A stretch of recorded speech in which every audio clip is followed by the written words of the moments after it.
नमस्कार दोस्तों, एजुकेट भारत में मैं आपका स्वागत करती हूँ। फ्रेंड्स, यदि आप यूपी टेट में अच्छा स्कोर करना चाहते हैं तो ये प्रैक्टिस सेट आपके लिए एक चैलेंज है।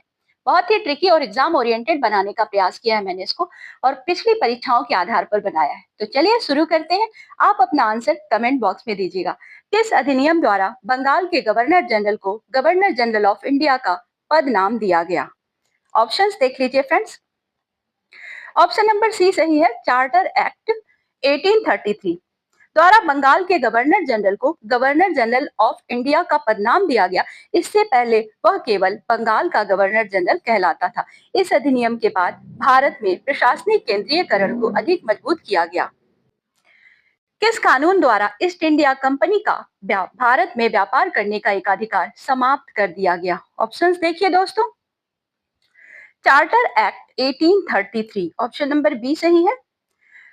इसके द्वारा ईस्ट इंडिया कंपनी का भारत में व्यापार करने का एकाधिकार समाप्त कर दिया गया था। इसके बाद अन्य ब्रिटिश व्यापारी भी भारत में व्यापार कर सकते थे। हालांकि चीन के साथ जो व्यापार था, चाय के व्यापार पर कंपनी का एकाधिकार कुछ समय तक बना रहा। यह अधिनियम भारत में ब्रिटिश व्यापारिक गतिविधियों के विस्तार की दिशा में एक महत्वपूर्ण कदम माना जाता है।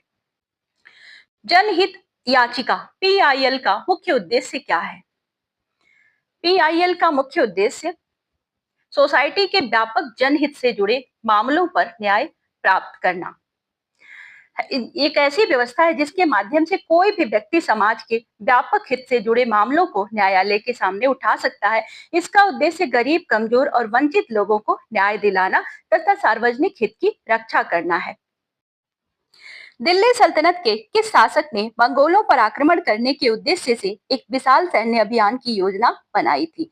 ए इल्तुतमिश, बी अलाउद्दीन खिलजी, सी मोहम्मद बिन तुगलक, सी फिरोज शाह तुगलक। फ्रेंड्स, आप वीडियो को अंत तक देखिएगा। लास्ट में आपको कुछ बहुत ही रोचक और महत्वपूर्ण क्वेश्चंस दिखाई देने वाले हैं।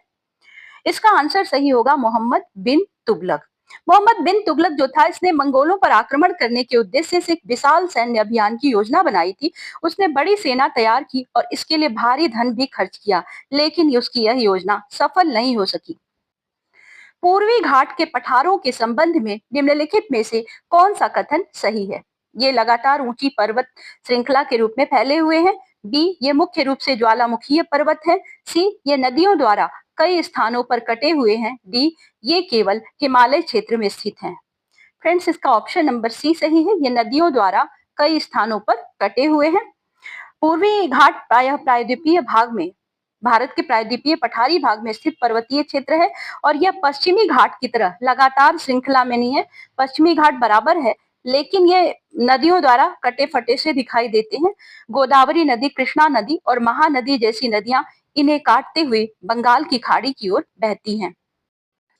उत्तर प्रदेश राजस्व परिषद का प्रशासनिक मुख्यालय कहाँ स्थित है? A Lucknow, B Prayagraj, C Varanasi, D Kanpur. Option number B सही है, प्रयागराज। ये उत्तर प्रदेश का राजस्व मुख्यालय, यहाँ पर प्रशासनिक मुख्यालय प्रयागराज में है। यह उत्तर प्रदेश में राजस्व प्रशासन से संबंधित सर्वोच्च संस्था मानी जाती है। भूमि अभिलेख, राजस्व विवाद और प्रशासनिक मामलों से जुड़े कई महत्वपूर्ण कार्य इसी परिषद के माध्यम से संचालित किए जाते हैं। उत्तर प्रदेश अल्पसंख्यक आयोग का गठन किस वर्ष किया गया था? ए 1978, बी 1985, सी 1994, डी 2001। तो उत्तर प्रदेश अल्पसंख्यक आयोग का गठन 1994 में किया गया था, 1994 में। इस आयोग का उद्देश्य क्या था? राज्य में अल्पसंख्यक समुदायों के अधिकारों और हितों की रक्षा करना। यह आयोग अल्पसंख्यकों से संबंधित शिकायतों, कल्याणकारी योजनाओं और उनके सामाजिक और शैक्षिक विकास से जुड़े मामलों पर कार्य करता है। बरुआ सागर झील उत्तर प्रदेश के किस जिले में स्थित है? झांसी, ललितपुर, चित्रकूट, महोबा।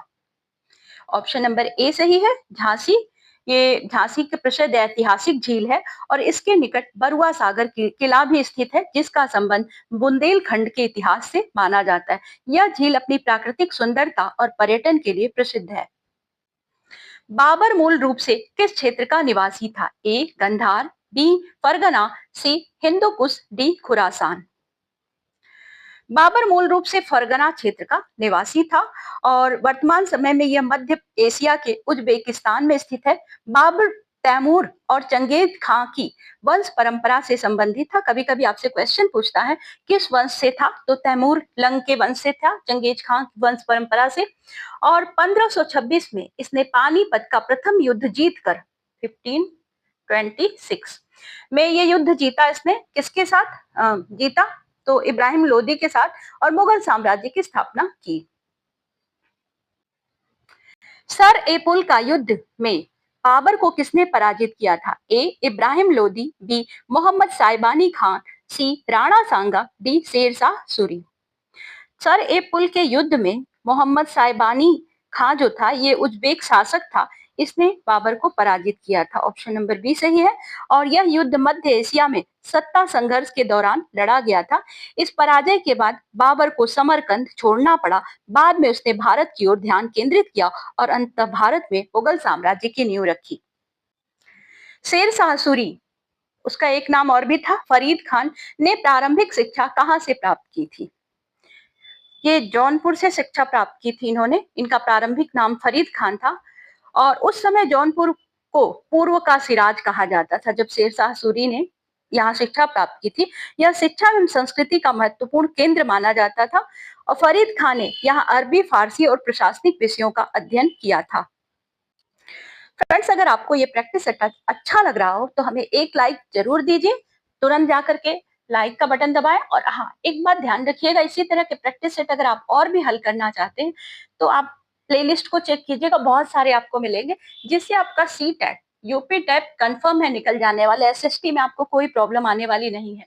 पाटलिपुत्र को पटना नाम किस शासक के समय से प्रसिद्ध हुआ? तो प्राचीन काल में पाटलिपुत्र भारत का एक प्रसिद्ध नगर था जो मौर्य और गुप्त साम्राज्य की राजधानी भी रहा।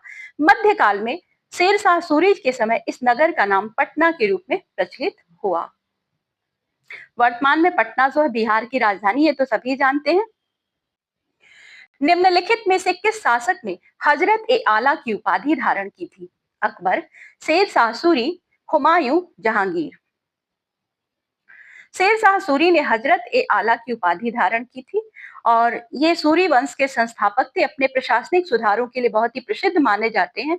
उन्होंने सड़क निर्माण, डाक व्यवस्था, मुद्रा प्रणाली और भूमि व्यवस्था में बहुत महत्वपूर्ण सुधार किए। उनके शासनकाल में एक महत्वपूर्ण कार्य हुआ, ग्रैंड ट्रंक रोड का निर्माण, जो भारतीय इतिहास में बहुत महत्व रखता है। किस मध्यकालीन शासक ने पट्टा एवं कबूलियत की व्यवस्था प्रारंभ की? ए अलाउद्दीन खिलजी, बी अकबर, सी शेरशाह सूरी, डी मोहम्मद बिन तुगलक। शेरशाह सूरी ने राजस्व व्यवस्था में पट्टा एवं कबूलियत की व्यवस्था प्रारंभ की। और पट्टा में क्या होता था, किसानों की भूमि लगान की दर लिखी जाती थी और कबूलियत में किसान द्वारा लगान स्वीकार करने की लिखित सहमति दी जाती थी। निम्नलिखित नामों में से किस व्यक्ति का नाम हुमायूं के भाइयों में शामिल नहीं था? ए कामरान मिर्जा, बी हिंदाल मिर्जा, सी अस्करी मिर्जा, डी दानियाल मिर्जा। हुमायूं के भाइयों के प्रमुख भाई जो थे वो कामरान मिर्जा, हिंदाल मिर्जा और अस्करी मिर्जा थे। ये दानियाल जो था हुमायूं के भाई नहीं थे, ये अकबर के पुत्रों में से एक थे।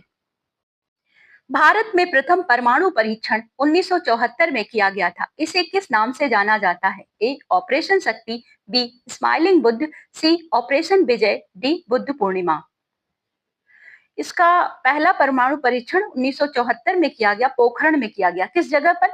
तो राजस्थान में पोखरण है। इस परीक्षण का नाम स्माइलिंग बुद्ध रखा गया। ऑप्शन नंबर बी सही है। और यह परीक्षण इंदिरा गांधी के प्रधानमंत्रित्व काल में किया गया था। भारत परमाणु परीक्षण करने वाला विश्व का छठा देश बना था। याद रखिएगा, कौन सा देश? छठा देश। पानीपत का तृतीय युद्ध में मराठों को किसने पराजित किया था? अहमद शाह अब्दाली, बी नादिर शाह, सी हैदर अली, डी सिराजुद्दौला। पानीपत का तृतीय युद्ध हुआ था 1761 में। मराठों और अहमद शाह अब्दाली के बीच ये लड़ा गया। इस युद्ध में मराठों को पराजय का सामना करना पड़ा। यह युद्ध भारतीय इतिहास की महत्वपूर्ण लड़ाइयों में से एक था। इसमें मराठों का प्रभाव कमजोर हो गया। अहमद शाह अब्दाली। स्वराज मेरा जन्म सिद्ध अधिकार है और मैं इसे लेकर रहूंगा, यह प्रसिद्ध कथन किसने कहा था? महात्मा गांधी, बी बाल गंगाधर तिलक, सी लाला लाजपत राय, डी बिपिन चंद्र पाल। बाल गंगाधर तिलक ने कहा था स्वराज मेरा जन्मसिद्ध अधिकार, मैं इसे लेकर रहूंगा। वे भारतीय स्वतंत्रता आंदोलन के प्रमुख नेताओं में से एक थे। इन्हें लोकमान्य की उपाधि भी दी गई थी। फ्रेंड्स याद रखिएगा, लोकमान्य। तिलक ने राष्ट्रीय जागरण और स्वदेशी आंदोलन को मजबूत बनाने के लिए महत्वपूर्ण भूमिका निभाई थी। राणा सांगा निम्नलिखित में से किस क्षेत्र से संबंधित थे? ए मालवा, बी मेवाड़, सी मांडू, डी गुजरात। राणा सांगा मेवाड़ के एक प्रसिद्ध राजपूत शासक थे और उनका वास्तविक नाम जो था वो संग्राम सिंह था। उन्होंने कई राजपूत राज्यों को संगठित करने का प्रयास किया और बाबर के विरुद्ध खानवा का युद्ध लड़ा था।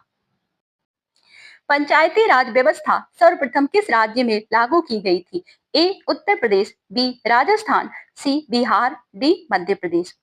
भारत में पंचायती राज व्यवस्था सर्वप्रथम राजस्थान में लागू की गई थी। कब? तो 2 अक्टूबर 1959 को नागौर जिला है राजस्थान का, यहाँ से शुरुआत की गई थी। पंचायती राज व्यवस्था का उद्देश्य है ग्रामीण स्तर पर लोकतंत्र को मजबूत बनाना। अभी जो मैंने पढ़ाया उनमें से ये क्वेश्चन है, अगर आपने अच्छे से पढ़ा है तो इसका आंसर कमेंट बॉक्स में दीजिए। भारत ने अपना प्रथम परमाणु परीक्षण किस स्थान पर किया था? पोखरण, थुम्बा, श्रीहरिकोटा, तारापुर। आंसर दीजिए फ्रेंड्स। इससे ये पता चलेगा कि आपने कितना पढ़ा और कितना लर्न किया, आपका आत्मविश्वास बढ़ने वाला है। अगर आपको ये वीडियो अच्छी लगी हो तो हमें एक लाइक जरूर दें, और हाँ, इसी तरह के प्रैक्टिस सेट और भी आप हल करना चाहते हैं तो चैनल को सब्सक्राइब कर लें, जिससे आपको प्रॉपरली वीडियो मिलती रहे। दोस्तों के साथ भी शेयर करें। हम मिलते हैं आपसे अगले प्रैक्टिस सेट के साथ। तब तक के लिए good bye. Thank you for watching.